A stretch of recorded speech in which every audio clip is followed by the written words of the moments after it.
In my adult memory, I can remember 2 Democrat county commissioners in Mitchell County.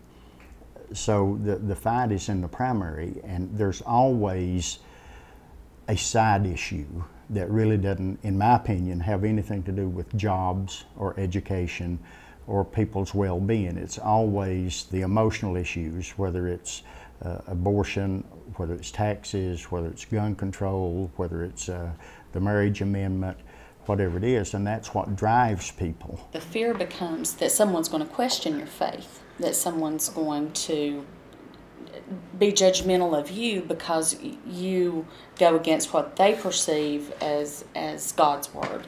And I do see lots of folks in this area who, and again, it's my opinion and I respect their right to do it, but they don't vote for their best interest, for their children's best interests. That fear of thinking that it's hard to describe, something horrible is going to happen if I vote against what my preacher's preaching about on Sunday morning. And until folks can differentiate, can look at it and say, okay, I want jobs created. I'd love for my boys to be able to come back here and live. They'll both tell you that that's not going to happen. First of all, that the employability around here, being able to come back with a 4-year degree and get a job in this area, if you're not in education or health care in some capacity, they're not going to find a job here. My mom had a 7th grade education. She was born in 1907, a different time in this world. My dad had a 9th grade education. They had a work ethic, and they saw the way out of working in those mines in those days, and that was before any safety, before OSHA or before any regulations. My dad and 3 generations of men died with silicosis, asbestosis, tuberculosis, emphysema, and my dad didn't want us, his boys, to have to do that. Ted, Darrell, Bruce, and I were the first cousins on the Ledford side of the family to graduate from high school. And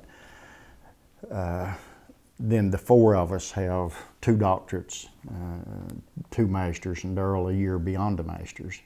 So we've seen the benefit of it, and then I think as a result our children seen the benefit of it, and hopefully our grandchildren see the benefit of it. And in our day, if you wanted to come back to Mitchell County as a professional, teaching was about the only thing that was reachable. And so as a result, all 4 of us boys were in education, a couple of them in higher education, and me and another brother locally here.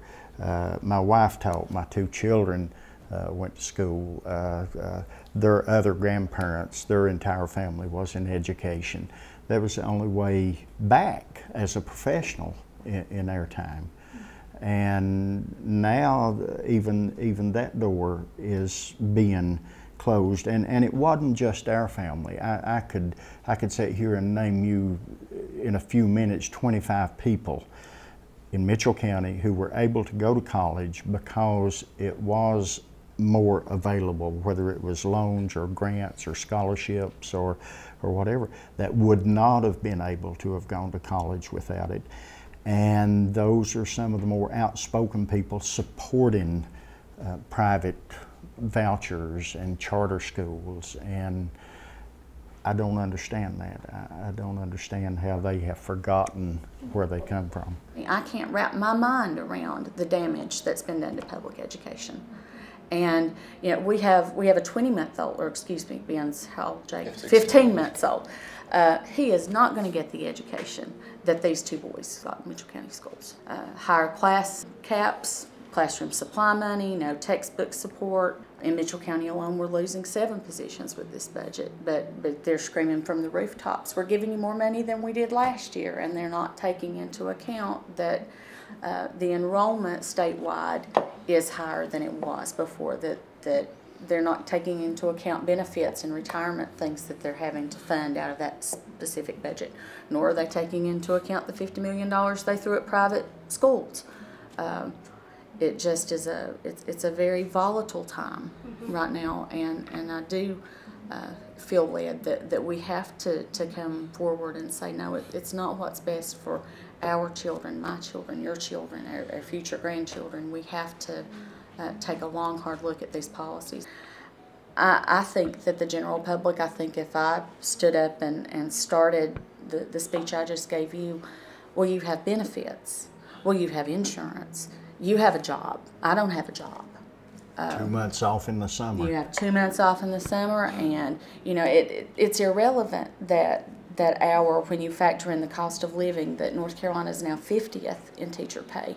We're 48th in per pupil expenditure, and you know, you can throw facts at people all day long, but when they look around in their little bubble, and they see that for the most part that the folks who are working for public schools have a better job than they currently have, it's really hard to get them to see an injustice in it.